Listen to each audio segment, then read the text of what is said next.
The temperature hit 47 degrees Celsius. A child waiting in the waterline collapsed. Panic rippled through the crowd. That night, President Traore left a single note on his desk. Free water will reach every home within a week. No one believed it. Number 1 knew the secret he had discovered. Burkina Faso was enduring its 6th straight month of drought, the worst in 50 years. In the heart of Ouagadougou, hundreds waited in a line that twisted through streets. Mothers with babies, elders with canes, children clutching empty jugs, all under the merciless sun. Amina, a 34-year-old mother of 3, had been in line since 4 a.m. By noon.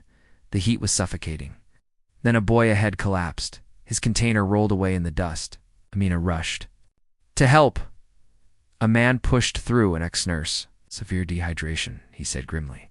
A woman handed over the last of her water. The boys stirred. Around them whispers grew. The prices doubled again, someone said. How will we survive? Before they came, water was a resource, said an elderly man. Oh, it's a weapon. His name was Gabriel Zongo, once a civil engineer.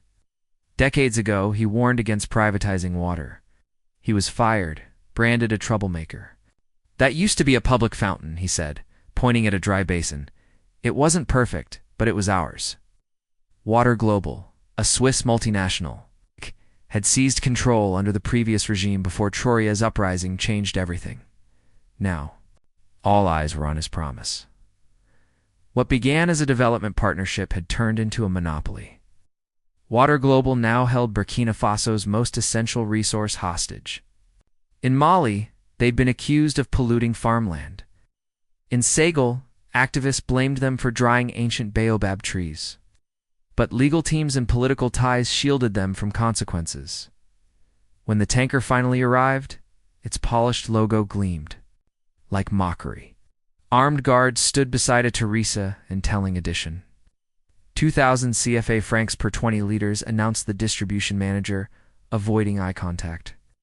Company policy due to increased scarcity? A groan swept through the line. That's more than a day's wage.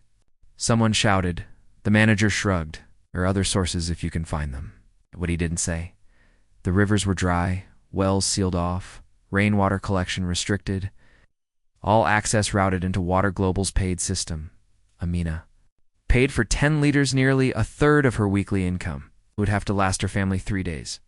She began the long walk home, mentally subtracting food and school costs. Across the city, WaterGlobal executives lived in green lawn compounds, their sprinklers running, pools glistening. The injustice was visible to all. At the presidential palace, Traore read the latest report. No air conditioning. He had shut it off in solidarity. Reservoirs were at 7%. Villages had been dry for 12 days. 3 children had died yesterday. His water minister Kaibor stood silently. Then, with a bitter voice, he spoke. WaterGlobal refuses price controls. CEO Richard Voss says the market must decide. The corporate letterhead and elegant signature mocked the government's desperation. They've threatened to invoke the bilateral investment treaty with Switzerland if we regulate prices, Kaibor said. They call it indirect expropriation of expected profits. Traore's expression didn't change, but his eyes hardened. A former officer who rose to power on the promise of ending foreign exploitation, he was now being tested. He remembered the communal well of his childhood village, shared by all, until foreign firms arrived with promises that became control. They don't see water as life, he said. They see it as profit. From the palace window, he looked toward WaterGlobal's sleek headquarters glass walls. Green lawns, watered daily while nearby families rationed. What are our options? He asked. Legally, very few, Kaibor replied. The last government gave WaterGlobal exclusive rights for 30 years. International courts would enforce it. We respect their contracts while our people die, Traore said flatly. There's the option of declaring a state of emergency, offered finance Minister Lumpo. It would let us seize control but risk crippling sanctions. The West will protect WaterGlobal, Kaibor warned. They always do. The room fell silent. Then Ouedraogo, the chief of staff, spoke. There is another option, but it's unconventional. Go on, Traore said. My grandmother's village near the Mali border still practices old water finding techniques. Pre-colonial knowledge. They say deep water exists under the Sahel, beyond the reach of modern drills. In 1973, they found water when all else failed. He added softly. Traore listened. Hope flickered. There's one elder, WaterGlobal said. Amara Diallo. He's said to be the most gifted water finder in generations. Old now, but if anyone can help, it's him. Traore, though trained in science, had long understood that Western methods didn't hold all answers. Find me Amara Diallo, he said, discreetly. Kabor objected. Sir, this is a national emergency. We need serious solutions, not folklore. We will pursue all conventional options, Traore replied. Pressure WaterGlobal, negotiate, explore imports from Algeria, but I won't ignore any path while our people thirst. After the ministers left, Traore stood at the window, watching a city wither under heat. He thought of his father, who died fighting the very forces now tightening their grip. What would you do? He whispered. That night, while the city slept, a lone military jeep left the presidential compound. Inside were Traore and WaterGlobal. No motorcade, no guards, just two men in civilian clothes, traveling in silence. Even Kabor wasn't informed. WaterGlobal had eyes everywhere. They drove deep into the rural interior. The paved roads vanished, replaced by cracked earth and dry riverbeds. They passed villages where the suffering was worse than in the capital children. Hollow-eyed, makeshift graves dotting the dust. We're failing them, Traore murmured. We inherited broken systems, WaterGlobal replied. But we must do better. By dawn, they reached a small village near the Mali border. Unlike others, it showed signs of resilient shade structures, drought-resistant gardens. In a humble home adorned with protective symbols, Amara Diallo, aged 82, awaited them. Amara Diallo's home, though modest, was cool inside, built with ancestral knowledge that had long mastered climate without machines. Symbols adorned the walls, chronicling centuries of water history in the region. My president. The old man greeted with quiet dignity. You've come about the water. It was indeed a question. Traore, rarely caught off guard, paused. How did you know? Diallo smiled, deepening the wrinkles on his face. When the most powerful man visits me during the worst drought in memory, what else could it be? Besides, he added with a glint, your chief of staff's grandmother was my cousin. Family speaks. WaterGlobal looked sheepish. Sent word ahead, Mr. President. For courtesy, Traore nodded. You're right. Our people are dying of thirst while foreign companies turn water into profit. Remember your father's stories? Diallo asked. Traore stiffened. Few knew anything about his father, Abdul Traore. He visited me once long ago, Diallo said. A good man? Spoke of you often. What did he say? Traore asked, voice hushed. That you asked too many questions? Diallo chuckled. Admired that. Said you never accepted the world at face value. Emotions surged in Traore. A gift, this memory. He told me of the reservoirs beneath the Sahel, Traore said quietly. Not belief, Diallo corrected. Knowledge. The difference matters. Belief can be dismissed. Knowledge endures. He stood with surprising strength and opened a wooden chest. From it, he drew animal skins marked with intricate symbols. These are water maps, he said. Passed down from my grandfather. These maps were made by my grandfather and updated through generations, Diallo said. They show the hidden waters of our land, the veins beneath the earth's skin. Traore and WaterGlobal leaned over. The animal's skin, its markings, strange yet deliberate. I can't read this, Traore admitted. Few can, Diallo said quietly. When the French came, they dismissed this as superstition. Our children were taught only European knowledge. Much was lost.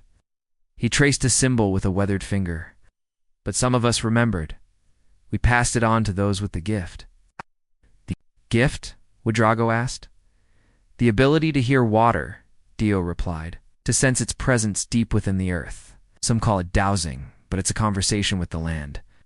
In another time, Traore might have dismissed it. But something about Diallo's calm certainty felt grounded. Can you help us find water WaterGlobal hasn't claimed? He asked. I can try, Dio said. But finding it is one thing. Specialing it, especially if it's deep, takes resources. I don't have. If you find it, Traore vowed, I'll bring what's needed. Dio looked into him. Your father said the same. Are you ready for the forces that will come against you? I am. Dio nodded. Then we begin. The spirits of water don't speak easily. He gathered his things. A walking stick, a pouch of stones, a water gourd. These are your tools? Ouedraogo asked. Dio smiled. My tools are here, tapping his head, and here touching his heart. They traveled for days, off-grid. Guided by old paths and older wisdom, Dio moved with quiet certainty, reading the land like a book, studied soil texture, insect behavior, and scattered vegetation even in barren stretches. Sometimes he pressed his ear to the ground. Water speaks, he told Traore, catching his gaze. Most have forgotten its language. Traore thought of his geology training satellite imaging, resistivity scans, radar, sophisticated tools, expensive and complex. Yet here was an old man, untrained by modern standards, reading the land. With startling precision, why haven't companies found this water? Traore asked during a midday rest. Some they've found, Dio replied, but they won't touch them. Too deep, too costly. Water companies profit from scarcity, not abundance. Others they miss because their instruments ask the wrong questions. Water leaves traces if you know where to look. On the third day, in a dry valley 80 kilometers from the capital, Dio stopped. The area looked ordinary: parched soil, scattered brush, dry rock. Here, he said, tapping his staff to the earth. The ancestors speak of a hidden lake, ancient and deep. Traore scanned the terrain. You're certain? Looks like. Every other valley. That's why it's still hidden, Dio answered. Look, there, see that brush? It grows only above deep water. And those stones? The way they've shifted shows old water movement. He walked a wide circle, examining. Soil, tasting stones. At last he returned. The water here is not only abundant, it's pure, filtered by centuries. Traore hesitated. If we drill and find nothing, the cost could break us. Dio nodded calmly. Wisdom always questions before it acts. Bring your modern tools, Dio said calmly. Confirm what the old knowledge has found. I'll wait. Before leaving, he pointed to 2 more map locations. Here and here together, they form a triangle of water that could supply your nation for generations. Meanwhile, in Ouagadougou, WaterGlobal CEO Richard Voss arrived for an emergency meeting. His private jet touched down to the kind of reception reserved for heads of state. Tall, tanned, and always impeccably dressed. Voss had built his empire by turning essential resources in vulnerable nations into private assets. Critics called him predatory, admirers visionary. Escorted to the palace, Voss expected desperation, a leader ready to accept harsh terms in exchange for water. It was a script he'd seen play out before. Instead, he met Finance Minister Arago, who handed him a sealed envelope. What's this? Voss asked, annoyed. I expected to see President. Traore the President is attending urgent matters, Ouedraogo replied. He left this for you. Inside was a handwritten note. Water is life, not profit. In 1 week, Burkina Faso will announce its water independence. You were invited to attend. Voss read it twice, then scoffed. You have no water we don't already. Control? You don't control the infrastructure or the supply. But behind the arrogance, unease crept in. His informants in government had reported nothing. No drilling, no projects, yet Traore sounded certain. As he left, Voss called his head of security, Marcel Dubois. Increased surveillance. Double security. I don't like this regime's tone. Shall we activate contingency assets? Activate contingency assets? Dubois asked, using the company's euphemism for its network of paid saboteurs and provocateurs. Not yet, Voss replied, but put them on standby. If Traore's found something, we need to know what and where before we respond. What Voss didn't know was that Traore had anticipated this. Public meeting had been a decoy drawing attention to the capital, while the real work happened in secret. Upon returning from the field, Traore called a midnight meeting with his most trusted advisors, his military engineer, personal physician with expertise in water testing, and the Minister of Mineral Resources. "What I'm about to share doesn't leave this room," he began, detailing Dio's methods in the underground lake. "We need scientific proof," the engineer cautioned. "Agreed," Traore nodded. "Assemble a discreet team, no government vehicles, no official paperwork." To evade WaterGlobal surveillance, they built a cover story: lithium exploration, small Algerian mining firm owned by Traore's university. Friend provided engineers and equipment. Drilling began at the valley Dio had marked, guarded by soldiers posing as private contractors. For 5 days, they drilled. Nothing but dry rock. Skepticism grew. Some engineers whispered doubts, but Dio remained calm, always nearby, sometimes chanting, sometimes silent. "Deeper," he urged. The ancestors did not lie. By the 5th day, they had reached depths thought futile for water search. The lead engineer, a woman named Fatuma, reviewed the readings again. Her hands trembled. She turned slowly toward Traore, eyes wide. "Mr. President, it's there." Fatuma, educated in Germany but rooted in her homeland, approached President Traore with concern. "Mr. President, we're at 300 meters. Our equipment isn't built to go deeper, and we've found nothing but dense bedrock." Traore looked to Dio, seated quietly under a shade structure. "One more day," the old man said calmly, "and 50 more meters." Against the engineer's advice, Traore gave the order to continue. It was a gamble of resources, trust, and his leadership. That night, during a pause for maintenance, Dio invited Traore to walk with him under the stars. "Your father faced this same moment of doubt," Dio said. "When his first wells failed, you never told me, did you?" "Find water for him?" Traore asked. "We did." Good source. "It served the village well until WaterGlobal capped it, claiming it disrupted their operations." Anger flared in Traore. "Did that have anything to do with his death?" Dio hesitated. "Your father was asking dangerous questions about water laws, foreign control, and then accident. Officially, no foul play. But after he was gone, the companies expanded fast." They walked in silence. "If we find water tomorrow," Traore said, "I'll be challenging the same powers. But this time, at scale." "Yes," Dio replied. "That's why your caution is necessary. But remember, water is not just a resource. It reveals itself by will." At 3:17 a.m. the next day, the drill broke through water erupted from the earth. Engineers ran for safety. It was vast, real, alive. Fatuma wept as she tested it. "This," she whispered, "will change everything." "It's purer than anything currently supplied to our country," Fatuma said. "No chemical treatment needed." "And the pressure, sir? It's staggering. Preliminary estimates suggest it could supply the nation for decades, maybe centuries." Traore knelt, letting the water run through his fingers. Cool, clear, untouched. How could modern companies miss this? The engineer hesitated. 2 possibilities. Either they weren't looking deep enough, or they found it and ignored it. Why would they do that? Control.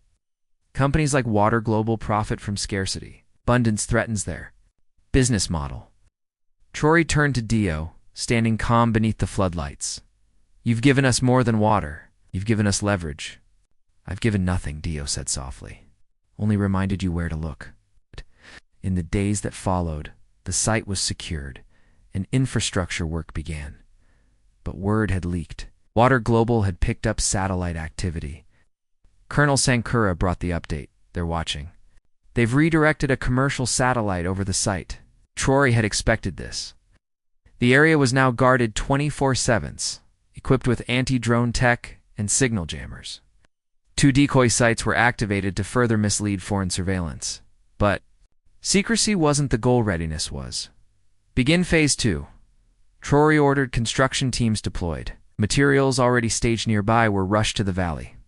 Within days, a basic pipeline, linked the source to a hub 20 kilometers from the capital crude.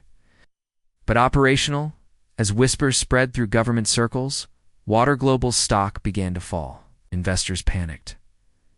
Back at headquarters, Richard Voss gave the order: find what he's hiding and shut it down, whatever it costs.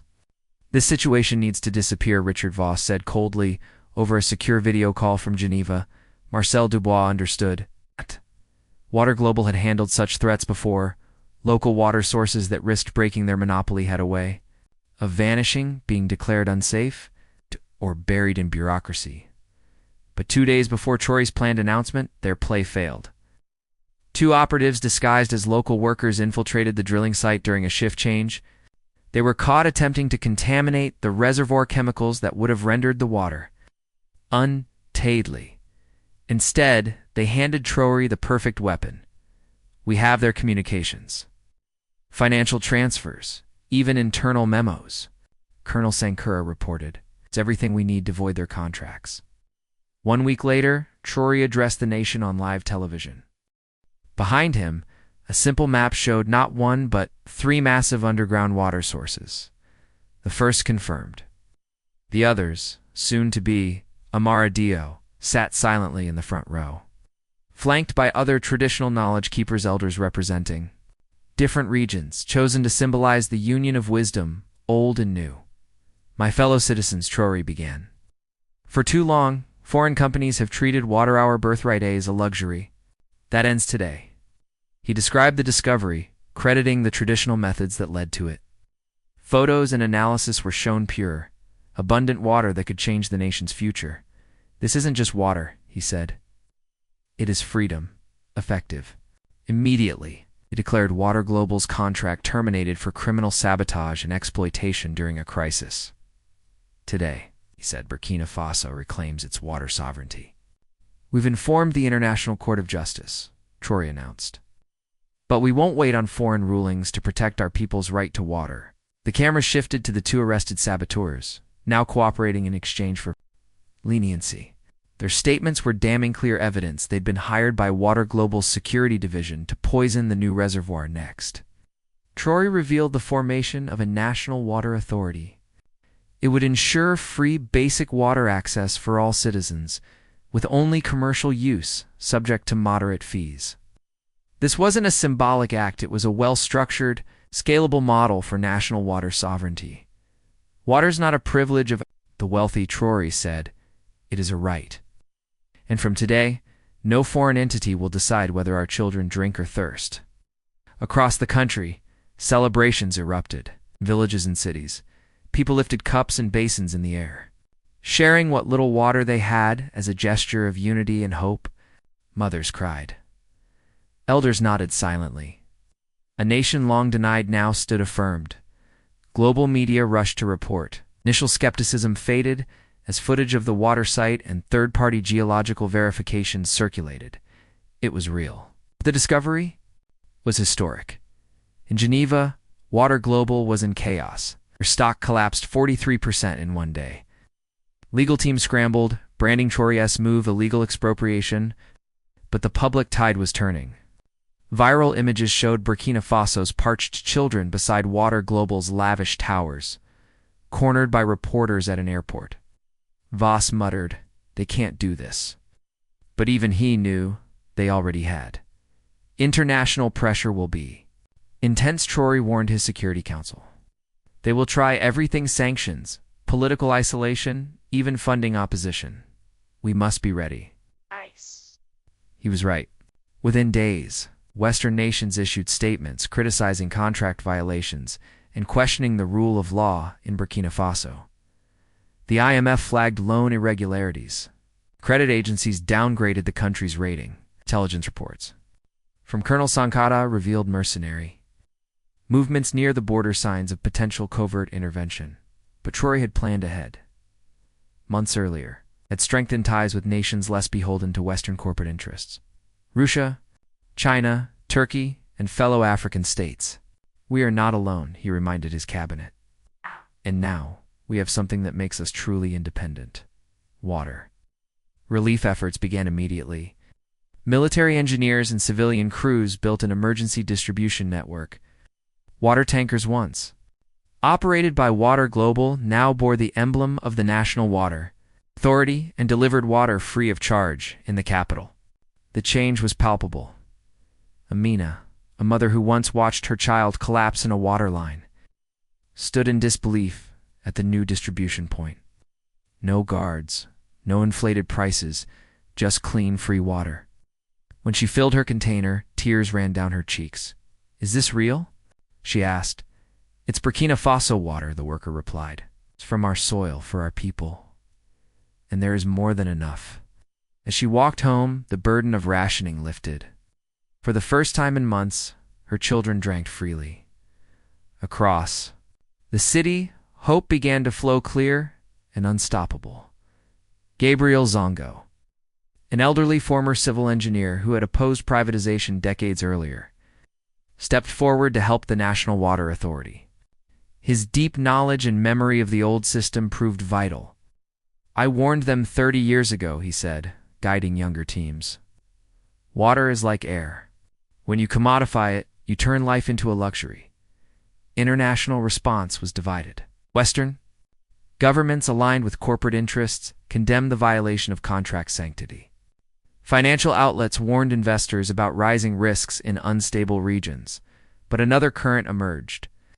Environmental groups and water rights activists rallied behind Burkina Faso. Legal scholars defended the right to reclaim essential resources during a public health emergency. And, notably, other African nations began voicing support. "This is not radical," declared Mali's president. "It is sovereignty in its purest form." The water discovery also shattered a deeper myth that African progress depends on Western expertise. Here, traditional knowledge had succeeded where modern systems failed or refused to act. Amara Diallo, the quiet dowser who located the reservoir, became a sought-after expert. He accepted a few invitations but turned down those who saw his gift as a product, not a relationship. "Water is not a trick," he told Traore. "It's a bond with the land." Meanwhile, WaterGlobal launched lawsuits in international courts demanding billions in damages. But investigations exposed their record, engineered scarcity, inflated pricing, and buried discoveries. In just 3 months, water flowed across the country. Gardens returned. Schools reopened. A nation once captive was now in full bloom, free. Hydrated and unafraid, local industries once strangled by soaring water costs resumed operations. The economy, battered by drought, began showing signs of revival.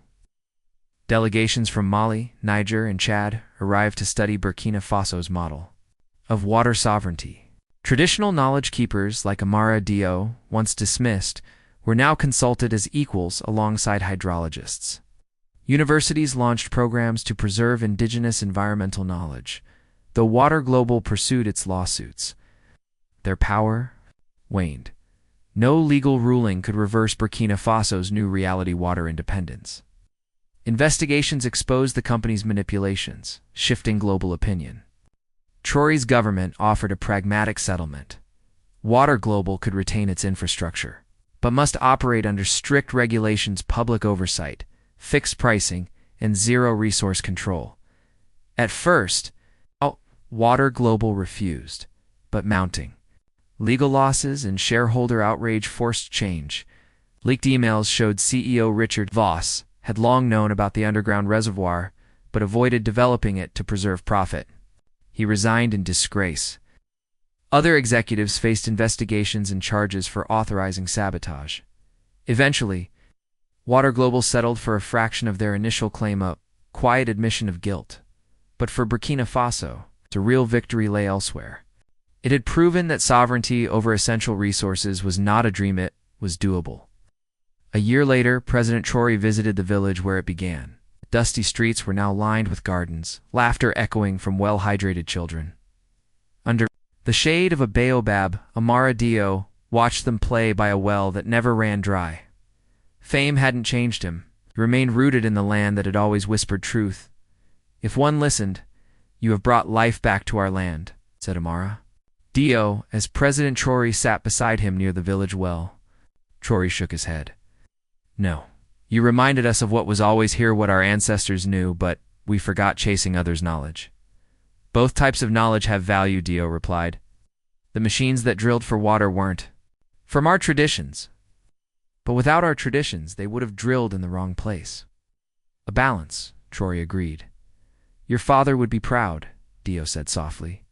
Not just of the water, but of how you've handled the power it brings. Traore had guarded that power with care. The National Water Authority ran transparently. Commercial water fees were reinvested into maintenance and expansion. Basic water access remained free. Overuse carried modest fees. Crucially, water governance was decentralized. Local communities helped shape decisions, preventing future monopolies. We're not perfect, Traore admitted, but we're learning a new way. Not just for water, for everything. Nodded. Water, like freedom, has always been beneath our feet. We only needed the courage to dig. As Traore departed, villagers gathered at the well, a symbol of reclaimed sovereignty. The Burkina Faso model soon spread across Africa, inspiring a continent to rethink ownership of essential resources. It was never just about water. It was about dignity and self-determination. Universities worldwide studied it as a landmark case in decolonial development. 5 years later, Burkina Faso exported clean water, blending traditional wisdom with science and redefining progress on African terms. And it had begun with one leader willing to listen, an old man who could hear water whispering beneath the silent earth.